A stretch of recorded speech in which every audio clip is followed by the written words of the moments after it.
Hello, everyone. Welcome to the Aquarian Mind Podcast. Today's podcast, episode number 273. I'm your host, Jamel Crothers. It's Book Insight Friday, and it's going to be a good one today.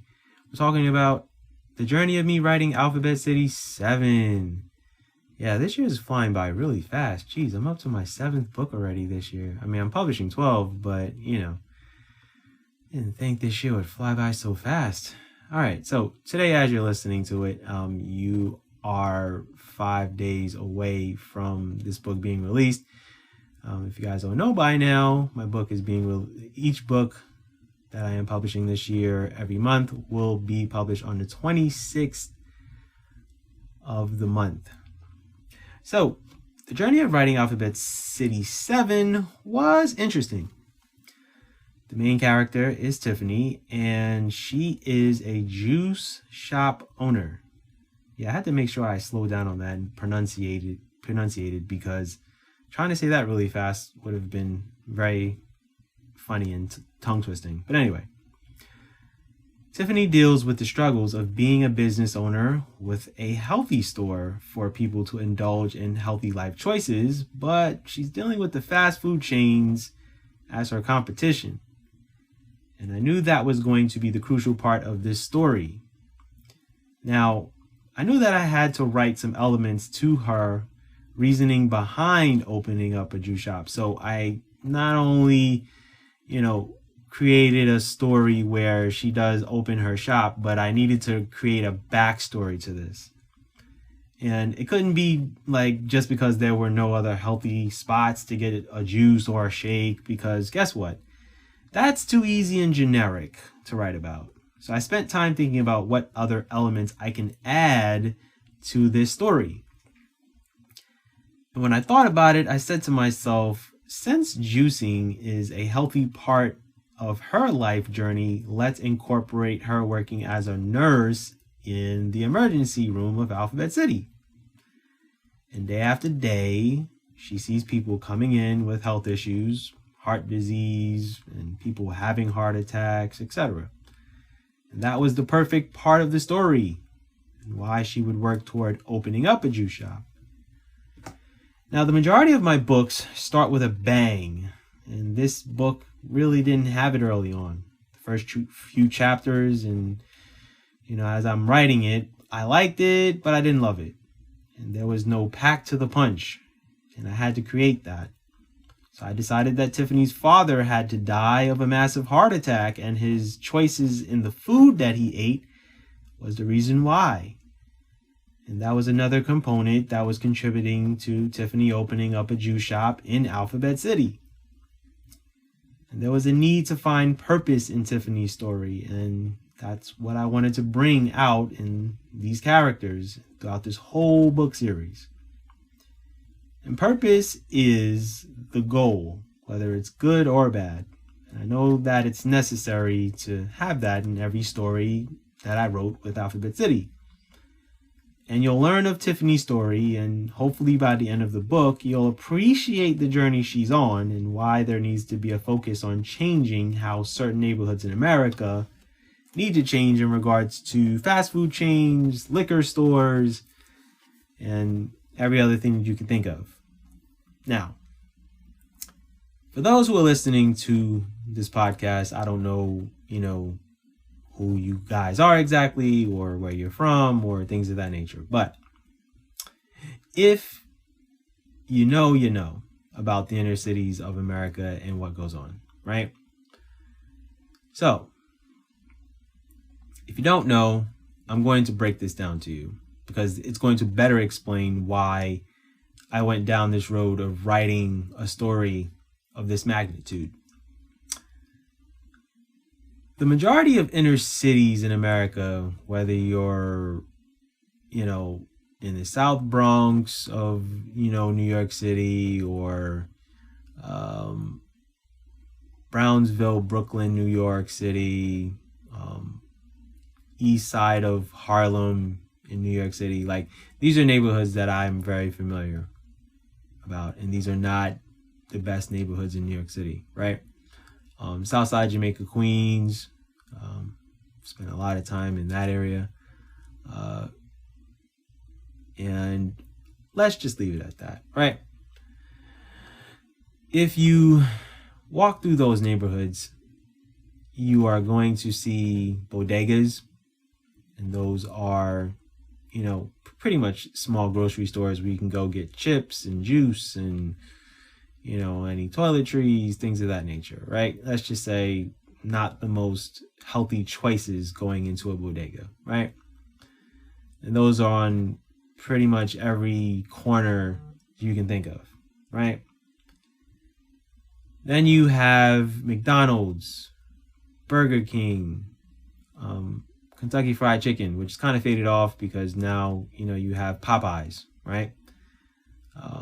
Wendy's. And then after that, you have your Chinese food restaurants, your small little pop-up shop, little restaurants and stuff like that, right? And then you have the liquor stores, and then a few banks, a big supermarket, a big laundromat, and that's the end of it, right? Oh, you know what I forgot to mention? Yeah, Washington Heights, actually. Sorry, I apologize. Yeah, Washington Heights and Dyckman. Those are neighborhoods in Manhattan, on the Upper West Side.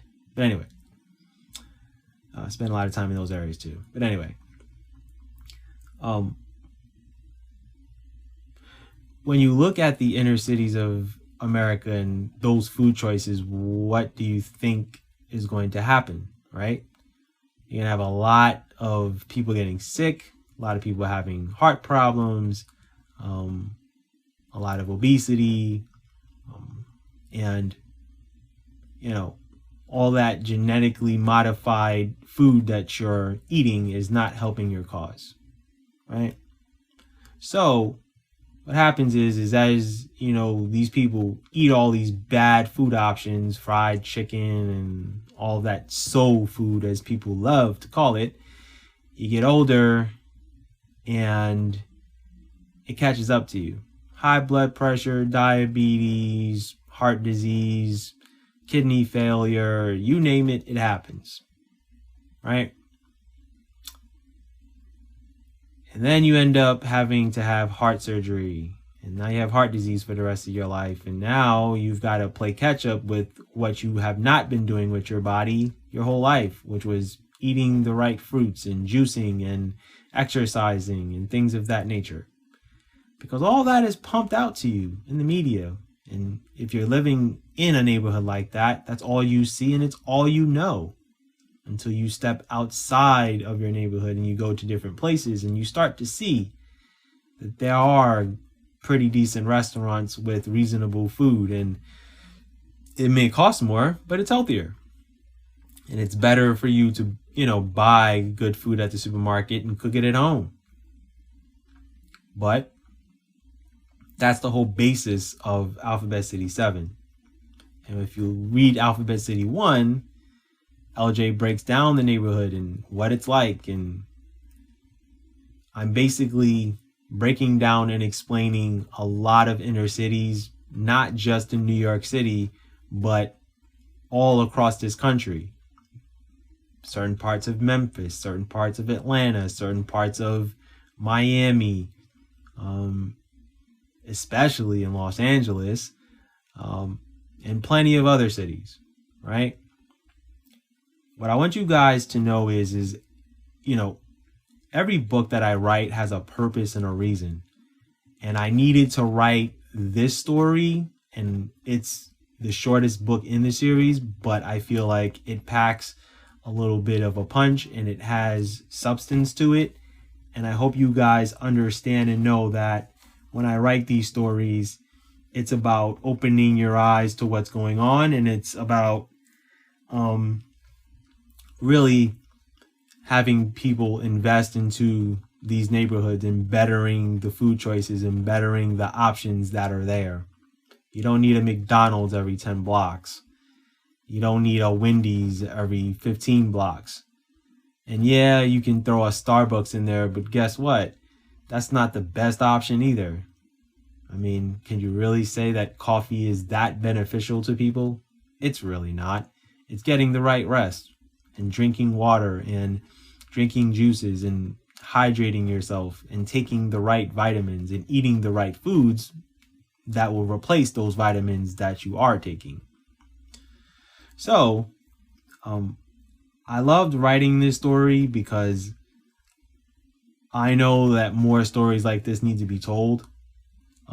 I look at a lot of, people now that are starting to invest into small juice shops and things of that nature. There's a hip hop artist from New York. His name is Styles P, and he's very much into the juicing stuff. And he started, opening up juice shops in the inner cities of New York City. And it's a great thing. And hopefully he continues to expand and grow and, build his business portfolio, because that's necessary now. It's needed. And when we can learn how to be healthy as, people overall in America, but also Black people, it's going to go a long way. It's going to allow us to live longer. It's going to allow us to pass down these healthy choices from one generation to the next. Because I can honestly say, starting with my generation of 80s babies and 90s, babies, we're starting to break the generational curses and traumas of our family. And heart disease runs in my family. I'm going to be very open about that. And it's why I've made certain choices in my life. Now, do I eat unhealthy sometimes? Yes. Am I a snacker? Yes. But do I work out 6 days a week? Yes. So that kind of speaks volumes. Does it guarantee I'm going to live long? No. Do I have a death date that's set in stone at this point? Yes. But I at least try to do all that I can to make sure that I live the best life possible. And that is the whole point. These conversations need to be had.